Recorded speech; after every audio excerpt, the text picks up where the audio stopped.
मध्यरात्री माझ्या सासऱ्यांनी माझ्या दरवाजावर हलकेच टकटक केली आणि म्हणाले, "सुनबाई, मी अंगणात घसरून पडलो, पायाला खूप दुखतंय, जरा मालिश केलीस तर बरं वाटेल." मी त्यांना उत्तर दिलं, "तुम्हाला दुखापत झाली आहे तर इतकं करणं माझं कर्तव्यच आहे." मी त्यांना माझ्या खोलीतल्या पलंगावर बसवलं आणि त्यांच्या पायाला तेल लावून अलगद हाताने चोळू लागले.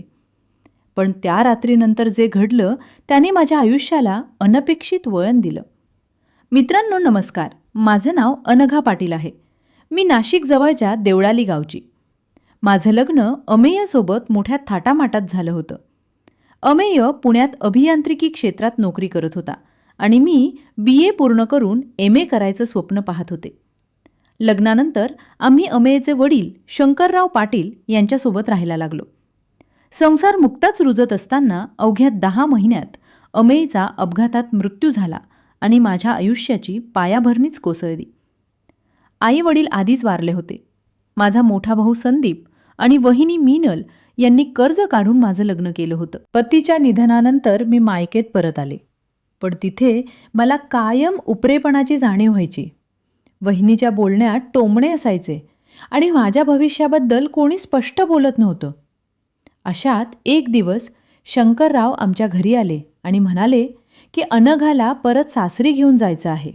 घर रिकामं आहे, तीच या घराची सून आहे. वहिनीने लगेच होकार दिला. भावाने थोडा विचार करून माझ्याकडे पाहिलं आणि म्हणाला, "तू तिथे सुखी राहशील तर जा." मी मनावर दगड ठेवून सासरी आले.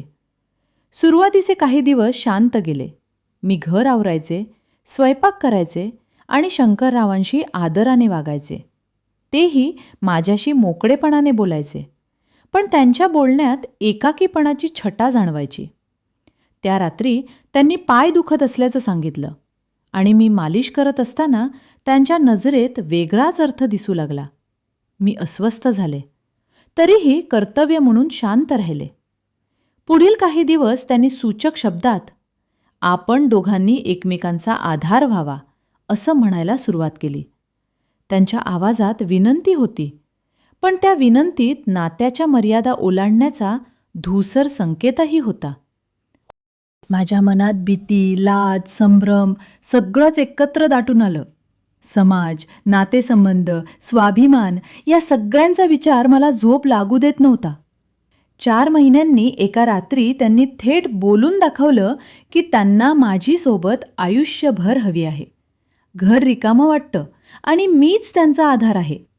त्यांच्या शब्दात करुणा होती, पण त्या करुणेत चुकीचा मार्ग स्वीकारण्याची अपेक्षा दडलेली होती. मी काही बोलले नाही, मात्र मनात वादळ उठलं.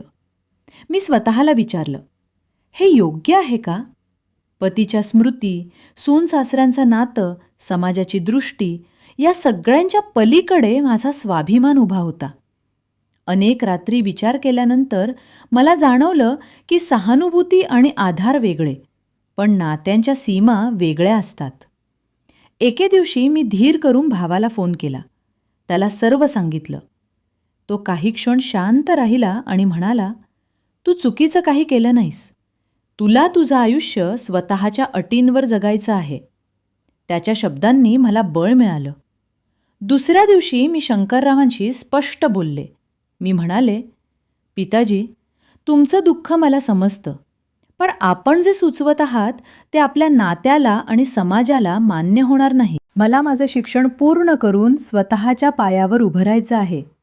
ते काही वेळ गप्प बसले आणि मग शांत आवाजात म्हणाले, "कदाचित माझ्या एकटेपणाने मला चुकीचा विचार करायला भाग पाडलं." त्यांच्या डोळ्यात खंत होती. त्या दिवशी मी निर्णय घेतला की आता स्वतःसाठी जगायचं. मी पुण्यात MA समाजशास्त्रमध्ये प्रवेश घेतला. काही महिन्यातच मी अभ्यासात रमले, पार्ट टाईम नोकरी करू लागले, स्वतःचं भाड्याचं घर घेतलं आणि आयुष्याची नवी सुरुवात केली. शंकररावांनीही नंतर गावातल्या मंडळात सहभागी होऊन स्वतःला व्यस्त ठेवलं. काळानुसार आमचं नातं पुन्हा आदर आणि मर्यादांच्या चौकटीत स्थिरावलं. आज मागे वळून पाहताना मला जाणवतं की संकटं आपल्याला कमकुवत नाही तर मजबूत बनवतात. त्या रात्रीची घटना माझ्या आयुष्यातील मोठा धडा ठरली. सहानुभूती असावी, पण स्वाभिमान त्याहून मोठा असतो. मी आज एका महाविद्यालयात प्राध्यापक म्हणून काम करते. स्वतःच्या पायावर उभी आहे आणि प्रत्येक मुलीला सांगते की परिस्थिती कितीही कठीण असली तरी योग्य निर्णय घेण्याचं धैर्य ठेवा. आयुष्याला नवं वळण देणं आपल्या हातात असतं. फक्त स्वतःवर विश्वास ठेवावा लागतो. मित्रांनो, ही माझ्या आयुष्याची खरी कहाणी आहे. मर्यादा, संघर्ष आणि स्वाभिमान जपण्याची.